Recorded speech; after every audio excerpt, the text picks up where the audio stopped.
Festive season में खर्चा तो कहीं ना कहीं आप कर ही लेंगे, लेकिन अगर आपका प्लान है एक कॉमर्शियल व्हीकल में इन्वेस्ट करने का, इन्वेस्ट करके उससे अच्छा पैसा कमाने का, तो एक बहुत ही ठीक बजट में 5.5 लाख 6 लाख रुपए के अंदर अंदर आपके पास ये बहुत सही ऑप्शन आज आप सामने देख रहे हैं, जो कि है Maruti wagon are tour H3।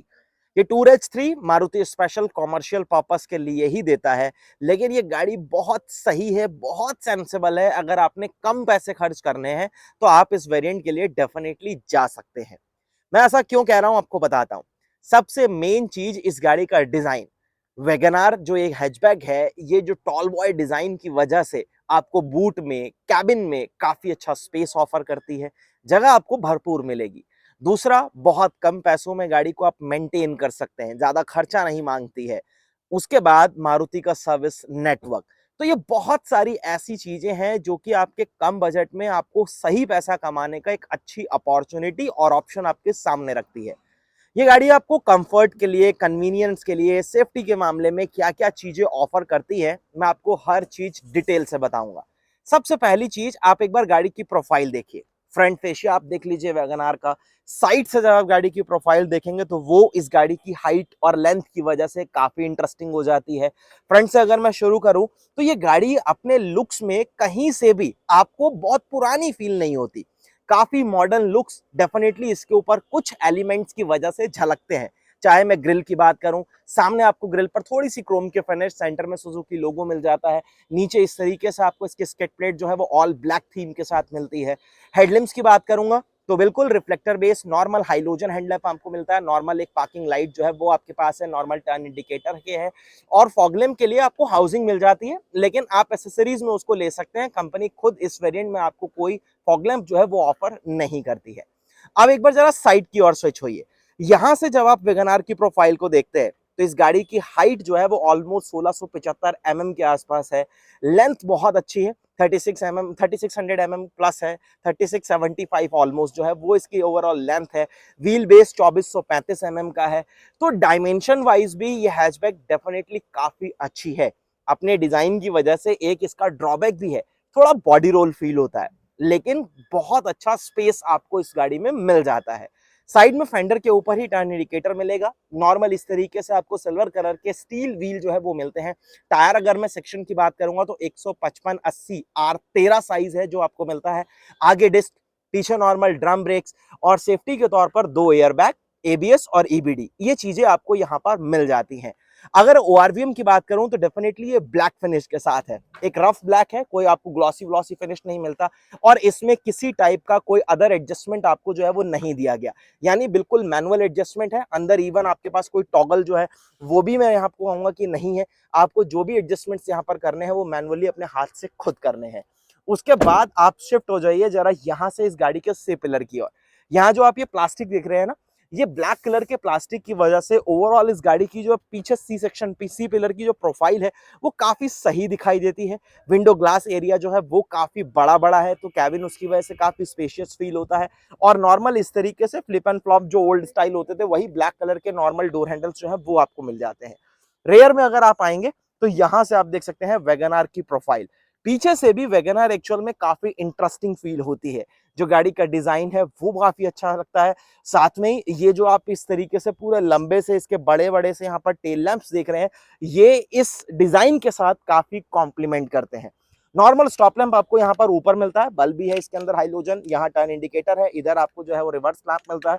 पीछे 2 पॉइंट आपके पास है रेयर पार्किंग सेंसर्स के। बम्पर का डिजाइन जो है वो काफी इंटरेस्टिंग सा फील होता है। रिफ्लेक्टर्स आपको नॉर्मल मिल जाते हैं। यहाँ एक ब्लैक कलर की इस तरीके से स्ट्रिप आपको मिलती है। टूर H3 का यहाँ पर डीकल आपको दिया गया है, सुजुकी का लोगो है। ऊपर हाई माउंटेड स्टॉप लैंप है। कोई डिफॉगर, वाइपर या वॉशर इस यूनिट में आपको नहीं मिलने वाला।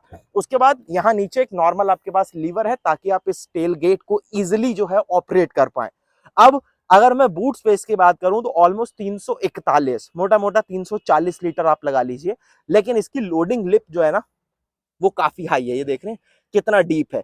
तो बहुत हैवी जो ट्रॉली बैग्स होते हैं उसको उठाकर आपको वहां पर रखने में, लिफ्ट करने में आपको थोड़ी सी मेहनत जरूर करनी पड़ेगी। यहाँ पर अगर आप देखेंगे तो कोई पार्सल ट्रे आपको नहीं दी जाती है। लेकिन अच्छी चीज है कि इस टूर वेरिएंट में भी मारुति ने साइड में हर चीज जो है वो प्रॉपरली कवर कर रखी है।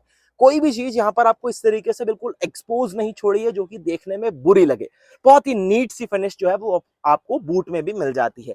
नीचे अगर मैं बात करूंगा तो नॉर्मल स्टील व्हील जो कि डेफिनेटली सेम साइज का रहेगा। अच्छी चीज है कि इसे अंडर साइज नहीं किया गया। टूल किट वगैरह जो है उसकी प्लेसमेंट आपको यहाँ पर जरूर मिल जाती है।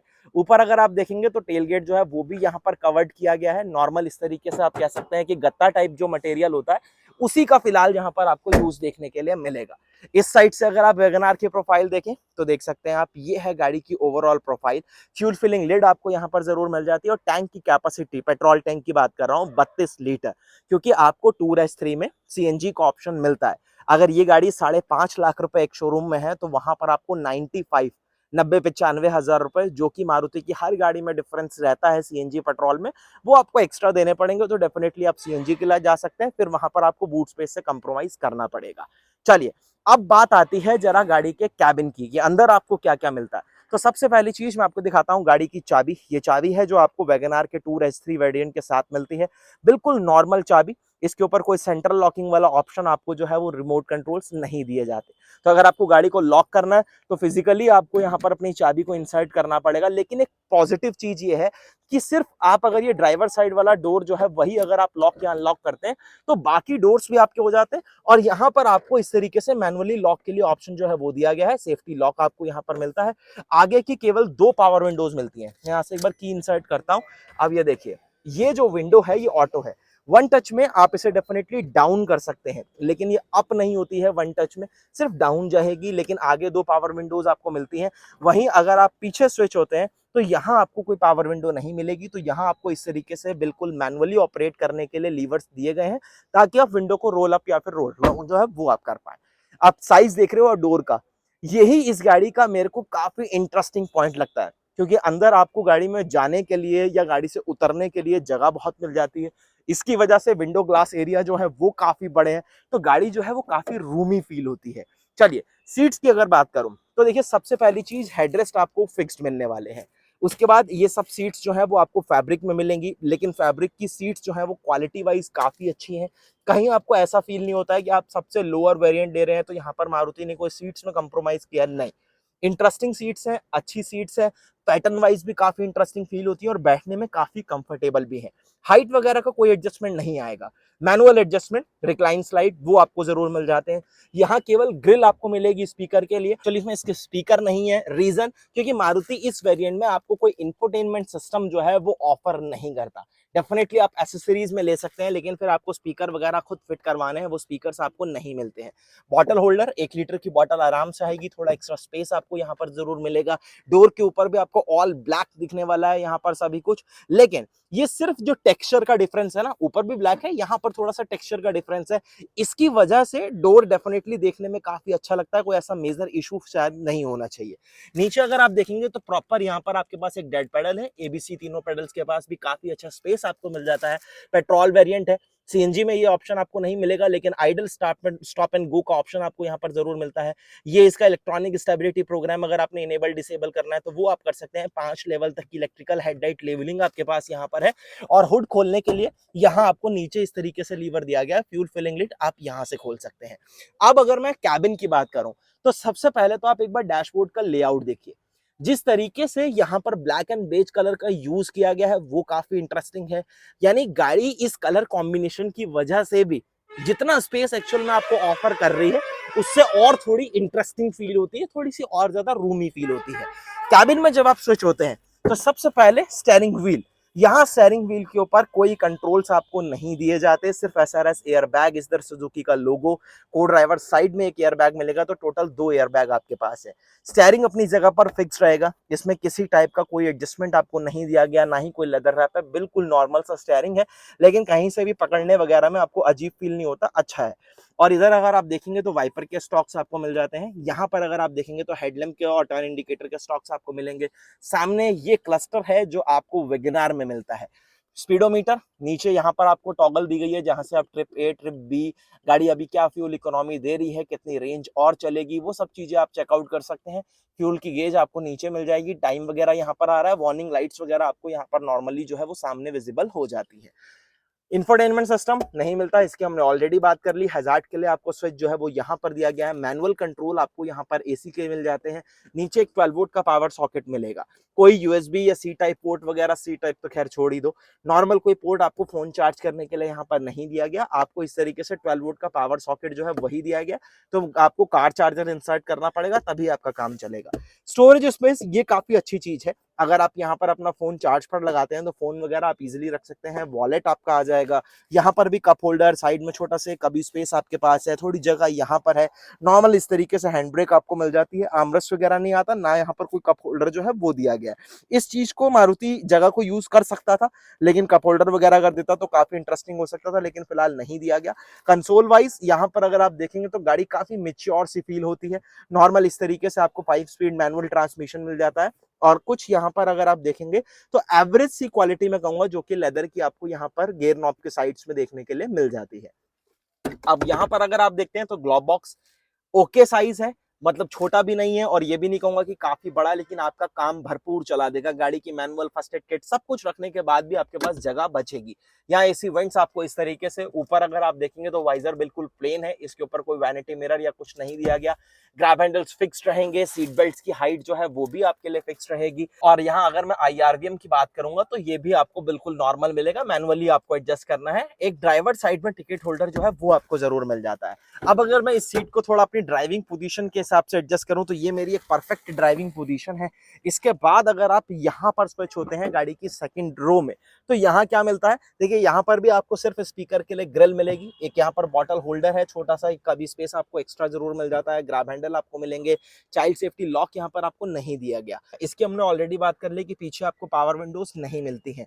उसके बाद साइड वाले पैसेंजर्स के लिए इस तरीके से 3 पॉइंटेड सीट बेल्ट रहेगी। सेंटर वाले के लिए आपको नॉर्मल लैप बेल्ट जो है वो मिलती है। हेडरेस्ट आपको पीछे भी फिक्स्ड मिलेंगे, 2 ही मिलने हैं। और ये जो सीट आप देख रहे हैं, ये सीट आपकी प्रॉपर बेंच फोल्डिंग है, कोई 60-40 वाला ऑप्शन नहीं। जब आप फोल्ड करेंगे पूरी सीट आपकी फोल्ड होगी। स्पेस की अगर मैं बात करूं तो ये इस गाड़ी का बहुत बड़ा प्लस पॉइंट है। देखो, जगह की गाड़ी में आपको कोई कमी फील होती नहीं है। हाइट भी अगर आप यहां से आइडिया लगाएंगे तो आप देख सकते हैं, ये अगर हेडरेस्ट यहाँ पर एंड अप हो रहा है तो इतना स्पेस आपके पास ऊपर और है, नॉर्मली होता नहीं है इतना। तो 6 फीट का भी अगर कोई बंदा आगे बैठ जाएगा ना, अच्छी खासी हाइट वाला, और पीछे भी बैठना चाहे तो इजीली बैठेगा।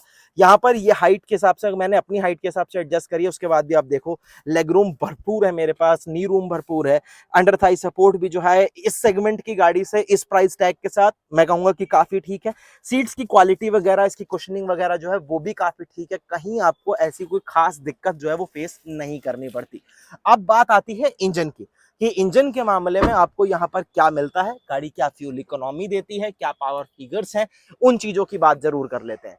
चलिए अब यहां से आ जाइए और यहां से हम जरा वैगनआर इस टूर H3 का हुड खोल लेते हैं। सबसे पहली चीज, हुड में कोई इंसुलेशन आपको नहीं दिया गया। वैसे मारुति की गाड़ी में इतनी जरूरत पड़ती नहीं है, इंजन बहुत रिफाइन है, लेकिन फायरवॉल के ऊपर भी कवरिंग नहीं दी गई है, ये थोड़ा सा डिसअपॉइंटिंग है। अंडर बॉडी में भी कोई प्रोटेक्शन आपको किसी तरीके की देखने के लिए नहीं मिलेगी। अब अगर मैं इंजन की बात करूं तो ये मारुति का बहुत ही रिलायबल K सीरीज 1 लीटर का 3 सिलेंडर पेट्रोल यूनिट है। बहुत अच्छी माइलेज देता है। कंपनी ये क्लेम करती है कि ये इंजन आपको पेट्रोल पर ऑलमोस्ट 25, सीएनजी के साथ अगर आप जाते हो तो 32-34 की एमपीएल की माइलेज जो है वो आपको वहां पर मिल जाती है। पेट्रोल पर 25 का माइलेज अगर कंपनी क्लेम कर रही है, मैं कहूँ अगर 21 तक का भी माइलेज आप इस गाड़ी से ले लेते हैं तो बहुत है भाई साहब। यहाँ पर प्लेसमेंट जो है वो आपको काफी नीट एंड क्लीन मिलती है। 3 सिलेंडर इंजन है तो भाई अपना कैरेक्टर जो होता है ना एक 3 सिलेंडर इंजन का, वो डेफिनेटली आपको यहाँ पर फील होता रहेगा।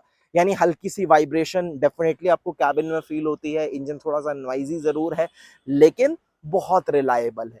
माइलेज अच्छा ही देता है, कहीं ऐसी आपको दिक्कत नहीं आती। पावर फिगर्स की अगर मैं बात करूं तो ऑलमोस्ट 65.7 bhp की पावर और 89 न्यूटन मीटर तक का टॉर्क जो है वो जनरेट करके देता है। वैगनआर में आपके पास वैसे 1.2 लीटर का भी ऑप्शन है, लेकिन वो टूर H3 में नहीं है, वो ऊपर वाले वेरिएंट्स में आपको मिलता है। टूर H3 यानी जहां हमने बात करी थी कॉमर्शियल पर्पस के लिए, अगर आपको एक गाड़ी चाहिए जो कि 6 लाख रुपए तक आपको पड़ जाए, तो ये ऑप्शन आपको केवल 1 लीटर के इंजन के साथ मिलता है। गाड़ी स्पेशियस बहुत है। जब आप कॉमर्शियल में गाड़ी को यूज करते हैं तो आपको जगह की रिक्वायरमेंट होती है, क्योंकि हर टाइप का पैसेंजर हर तरीके का लगेज लेकर आपके साथ ट्रैवल करता है। तो बूट स्पेस काफी अच्छा है, पीछे बैठने की जगह जो है वो काफी अच्छी है। इन इमरजेंसी अगर किसी केस में आपको एक आध बच्चे को साथ में एडजस्ट भी करना पड़ जाए पीछे, तो इस गाड़ी में आप कर पाएंगे, क्योंकि इसकी हाइट अच्छी है, गाड़ी की विड्थ अच्छी है, गाड़ी की लेंथ अच्छी है, व्हील बेस अच्छा है। तो ओवरऑल गाड़ी काफी प्रैक्टिकल हो जाती है, ज्यादा मेंटेनेंस आपसे मांगती नहीं है, माइलेज अच्छा देती है, तो पॉकेट के ऊपर ज्यादा आपके ऊपर बर्डन नहीं पड़ता, आपकी सेविंग्स और गाड़ियों के कंपैरिजन में थोड़ी सी ज्यादा हो जाती है। फिलहाल आप इस गाड़ी के बारे में क्या सोचते हैं, मुझे एक बार कमेंट सेक्शन में मेंशन करना बिल्कुल मत भूलिएगा। उम्मीद करता हूं वीडियो अच्छा लगा होगा, अगर अच्छा लगा तो लाइक शेयर सब्सक्राइब करना मत भूलना। बहुत जल्द आपके साथ फिर से मिलेंगे एक नई वीडियो के साथ। धन्यवाद।